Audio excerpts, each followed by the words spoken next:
संसद में हंगामा हुआ। हंगामे के बाद सदन की कार्यवाही को स्थगित करना पड़ा। विपक्ष की जो मांग है उस पर संसदीय कार्य मंत्री का बयान आया है। संसदीय कार्य मंत्री ने बड़ा बयान देते हुए कहा है कि सरकार का इससे कोई लेना देना नहीं है, इससे कोई कनेक्शन नहीं है सरकार का। उन्होंने कहा कि राष्ट्रपति के अभिभाषण पर चर्चा हमारी प्राथमिकता है। विपक्ष से हम बातचीत कर रहे हैं, उनके पास कोई मुद्दा नहीं था, इसीलिए वो इस बात को लेकर हंगामा कर रहे हैं। उन्होंने कहा कि जो विषय वो उठा रहे हैं उससे सरकार का कोई लेना देना नहीं है।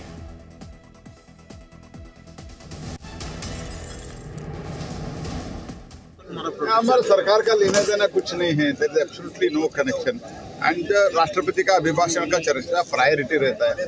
चर्चा शुरू करने के लिए तैयार है तो उनके पास कुछ मुद्दा नहीं है। सर वो जेपीसी या कोई डिमांड कर रहे हैं? जेपीसी में हमारा काम, सरकार का कोई नहीं।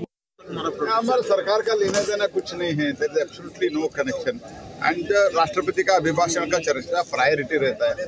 चर्चा शुरू करने के लिए तैयार है तो उनके पास कुछ मुद्दा नहीं है। सर वो जेपीसी या कोई डिमांड कर रहे हैं? जेपीसी में हमारा काम, सरकार का कोई नहीं। हमारे सरकार का लेना देना कुछ नहीं है। There is absolutely no connection and राष्ट्रपति का अभिभाषण का चर्चा प्रायोरिटी रहता है।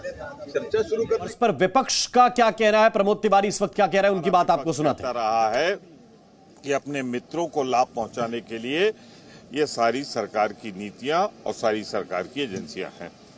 समाजवादी पार्टी से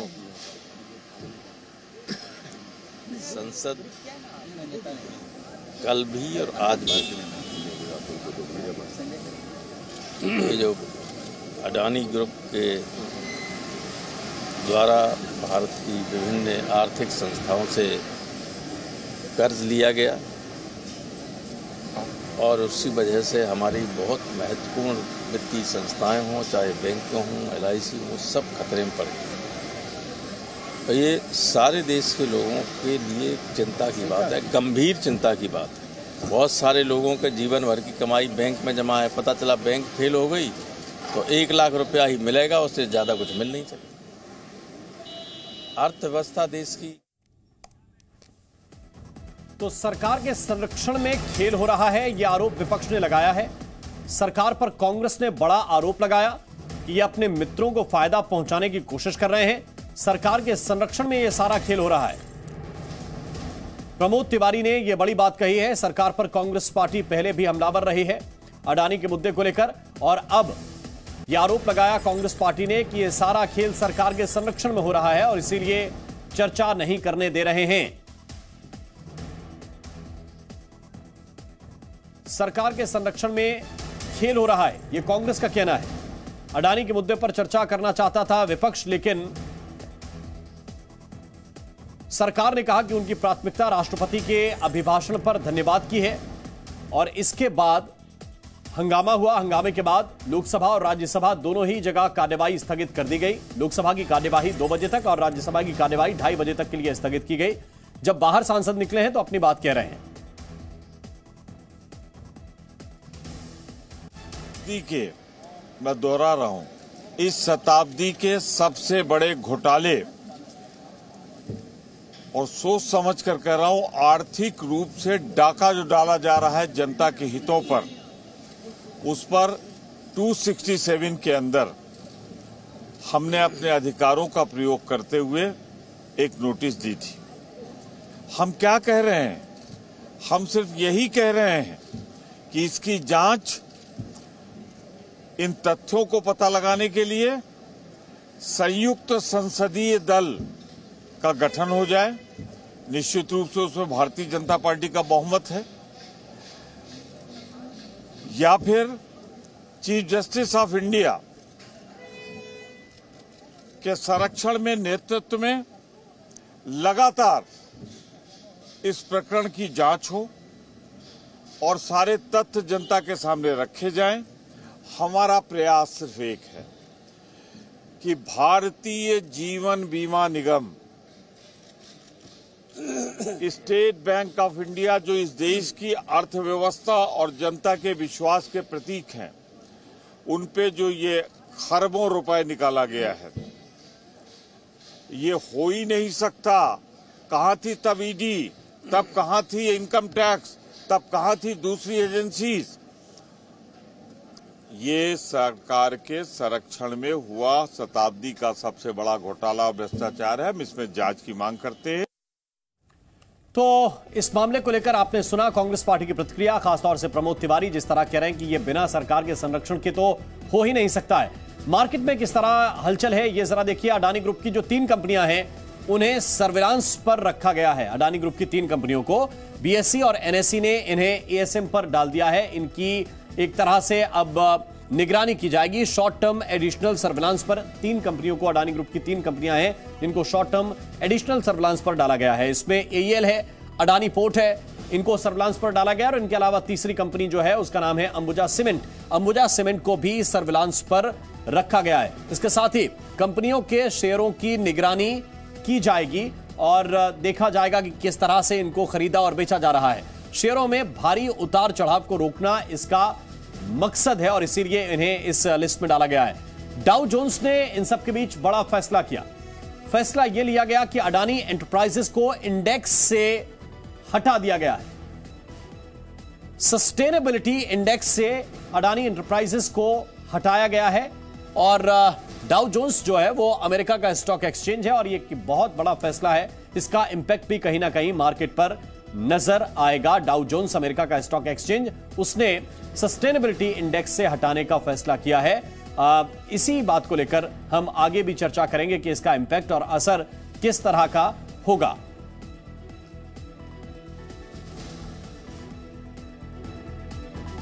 हमारे साथ इस वक्त रवि त्रिपाठी जुड़े हुए हैं, हमारे साथ वरुण दुबे जुड़े हुए हैं। ज्यादा जानकारी के लिए हम उनके पास चलेंगे और साथ ही हमारे साथ राकेश बंसल जुड़े हुए हैं और कुणाल सरावगी जुड़े हुए हैं जो मार्केट के एक्सपर्ट हैं। कुणाल सरावगी सीईओ हैं इक्विटी रश के। बहुत बहुत स्वागत है आप दोनों का। लेकिन पहले मैं रवि आपके पास आना चाहता हूं और जरा हमें बताइए कि विपक्ष की अब आगे की प्रतिक्रिया हमने प्रमोद तिवारी के जरिए सुनी है। आगे 2 बजे भी रुख कुछ यही रहने वाला है? बिल्कुल बिल्कुल। देखिए, प्रमोद तिवारी का बयान आपने सुना। अगर आप जयराम रमेश का ट्वीट देखें और जो हमारी बातचीत हुई है विपक्ष के नेताओं से, वो इस मुद्दे पर पीछे हटने को तैयार नहीं है। उनका कहना है कि सरकार को इस पर जवाब देना होगा और सरकार सदन नहीं चलने दे रही। हम सदन नहीं रोक रहे हैं, सरकार इस मामले पर अपना जवाब दे, क्योंकि आम आदमी का पैसा लगा हुआ है एलआईसी में, एसबीआई में। और सरकार से जब हमने सवाल पूछा, जब संसदीय कार्य मंत्री से सवाल पूछा गया कि इस तरह के आरोप लगाए जा रहे हैं कि आप सर्वोच्च संरक्षण प्राप्त चाहिए कहा जा रहा है सरकार की तरफ से अडानी को, उस मामले उनका कहना है कि इस मामले से हमारा कोई लेना देना नहीं है। जो संसदीय कार्य मंत्री हैं उनका बयान है, ये प्रहलाद जोशी का बयान है। तो एक तरफ सरकार पर आरोप लगाया जा रहा है, सरकार कह रही है कि हमारा कोई लेना देना नहीं है, सदन में की कार्रवाई चलनी चाहिए और राष्ट्रपति का अभिभाषण और बजट पर चर्चा होनी चाहिए। सरकार राष्ट्रपति का अभिभाषण और बजट पर चर्चा की बात कर रहा है और विपक्ष कह रहा है कि आपको अडानी के मुद्दे पर सरकार को जवाब देना होगा, क्योंकि आम आदमी का पैसा एलआईसी और एसबीआई में लगता है और सरकार के संरक्षण में ये सारा कुछ हुआ है जो अडानी को पैसा दिया गया है, चाहे अडानी के फॉर्म में इन्वेस्टमेंट किया गया। तो इस तरह से ये मामला कहीं ना कहीं अड़ता हुआ दिख रहा है और हो सकता है कि सोमवार से सदन की कार्रवाई चले, लेकिन आज सदन चलने के आसार बहुत कम दिखाई दे रहे हैं। बिल्कुल, बहुत कम नजर आ रहे हैं। और हमारे साथ कुणाल सरावगी हैं, हम उनसे जरूर ये जानने की कोशिश करेंगे। देखिए, पॉलिटिकल मामले एक तरफ कुणाल, लेकिन क्या आपको लगता है कि जिस तरह से मार्केट कैप गिरा है, शेयरों में गिरावट है और लगातार लोअर सर्किट लग रहे हैं, मुश्किल में फंसे हैं, बड़ी मुश्किल में फंसे हैं अडानी? इसमें कोई दो राय नहीं है। बड़ी गिरावट आते हुए दिख रही है और बहुत इन्वेस्टर वेल्थ इरोड हुई है। अब आप अडानी एंटरप्राइजेस का अगर उदाहरण लें तो 4,000 रुपए का शेयर आज आप 1,200 रुपए के आसपास ट्रेड कर रहा है और ये बात केवल 1-1.5 महीना पुरानी, यानी कि 60% की गिरावट हमने इस शेयर में देखी है। और अडानी एंटरप्राइजेस निफ्टी का हिस्सा है, तो ये देश की टॉप 50 कंपनियों में से एक कंपनी है। तो इस तरह का बड़ी गिरावट पहले कभी देखी नहीं गई है और इसके काफी बड़े दूरगामी परिणाम होंगे। तो मेरी राय में डेफिनेटली इससे सेंटीमेंट हर्ट हुआ है, लोगों का विश्वास थोड़ा कम हुआ है और लोग परेशान हैं। लेकिन एक चीज मैं यहाँ कहना चाहता हूँ, ये जो एक चर्चा चल रही है कि एलआईसी खतरे में है और स्टेट बैंक खतरे में है, तो जो अडानी ग्रुप को एक्सपोजर है इन दोनों बड़ी संस्थाओं का वो बहुत ही कम है। तो ये नहीं सोचना चाहिए कि स्टेट बैंक और एलआईसी पर किसी तरह का खतरा है, लेकिन हाँ, बाजार में जरूर संकट है और हम देख रहे हैं कि बड़ी गिरावट इन 2 बड़े अडानी ग्रुप के सारे शेयर्स में देखने को मिली। बिल्कुल, मैं उस पर भी जाऊंगा, लेकिन राकेश बंसल, एक और बड़ी खबर जो डाउ जोन्स से आई, अमेरिका के स्टॉक एक्सचेंज से आई, वहां से इंडेक्स से जो है नाम बाहर कर देना, क्या ये एक तरह से प्रतिष्ठा को बड़ा धक्का पहुंचाएगा? नहीं, देखिए प्रतिष्ठा को धक्का तो पहुंचा है, कंपनी को धक्का पहुंचा है। और देखिए एक ओल्ड थिंग है, हमारे बड़े बुजुर्ग भी कहते हैं कि झगड़े से दूर रहना चाहिए। तो जिस तरीके की वोलेटिलिटी अदानी इंटरप्राइजेज में हो रही है, तो उसको मद्देनजर रखते हुए इसको डाउ जोन्स सस्टेनेबिलिटी इंडेक्स से बाहर करा गया, आगे चल के बाहर होगा। अगर ये वोलेटिलिटी किसी और स्टॉक में भी इस तरीके की वोलेटिलिटी और न्यूज फ्लो होगा तो उस स्टॉक को भी बाहर किया जाएगा। बट देखिए सब चीजें तो सब लोग बोल रहे हैं, बट सबसे इंपॉर्टेंट चीज है जो इग्नोर की जा रही है कि ये जो हिडनबर्ग जिसने सेल रिपोर्ट निकाली, ये एक शॉर्ट सेलर है और इसने अपनी रिपोर्ट में बड़ा क्लियरली बोला है कि इसको प्रॉफिट होगा अगर अदानी के बॉन्ड और अदानी के शेयर गिरेंगे। साथ में इसने बोला है कि इसका जो एक्सपोजर है वो यूएस के थ्रू है, इंडिया के अंदर नॉन डेरिवेटिव इंडियन कॉन्ट्रैक्ट के थ्रू है। तो इसकी रिपोर्ट के बाद कई दिग्गज बड़े एचएनआई बड़े लोग जो अमेरिका में बैठे हुए हैं उन्होंने भी शॉर्ट सेलिंग की कोशिश करी, बट वो अदानी के अंदर शॉर्ट पोजीशंस नहीं ले पाए। तो उसके बाद क्या है कि अब इसने शॉर्ट पोजीशंस कैसे लिए हैं इस पे कोई क्लैरिटी नहीं है। इससे रॉयटर्स ने पूछा कि इसका क्वांटम ऑफ शॉर्ट सेलिंग कितना है, तो उसने उस पर कमेंट नहीं करा। ये 88 क्वेश्चंस पूछता है अदानी से और उम्मीद करता है कि उसको आंसर मिलेगा। और इससे आज देश एक क्वेश्चन पूछ रहा है कि इसने शॉर्ट कहां पे करा, कैसे करा, क्वांटम ऑफ शॉर्ट क्या है, उसका उत्तर नहीं है। मेरा ऐसा मानना है कि एक बड़ा गेम शॉर्ट सेलिंग का यहाँ पे चल रहा है और अदानी समूह के जो स्टॉक्स हैं हाईली वोलाटाइल है और रिटेल निवेशक जो है वो फंसा हुआ है, वो पैनिक के अंदर है। और अब जैसे एडिशनल सर्वेलेंस मार्जिन लग गया, उसके अंदर आ गया, तो थोड़ी दिक्कत देखने को मिल रही है। तो थोड़ा संभल के चलने की राय होगी यहाँ पर अदानी के शेयर्स के अंदर।